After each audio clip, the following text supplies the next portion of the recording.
সেই যে বৃষ্টি শুরু হয়েছে আর থামার নাম নেই। এক জায়গায় বেরোবো আর তখন যদি বাইরে এইভাবে বৃষ্টি পড়ে, বলো কারোর ভালো লাগে? সেই কখন থেকে তৈরি হয়ে বসে আছি যে পুজো বাড়িতে যাব। হয়তো অনুষ্ঠানটা প্রায় শেষের মুখে, বাড়িতে একটু কাজকর্ম সেরে তারপরেই তো বেরোতে হবে।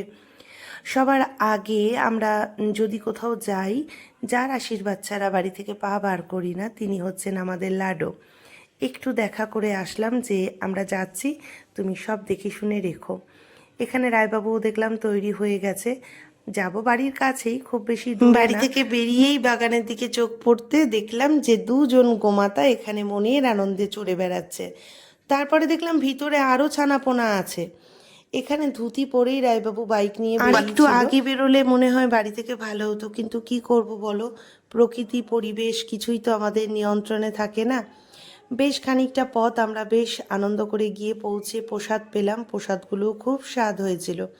বাড়িতে ফিরতেই চোখ পড়ল বাগানের দিকে, যে পেয়ারাগুলো বেশ বড় হয়ে গেছে। তারপরে সে গেল পেয়ারা পাড়তে।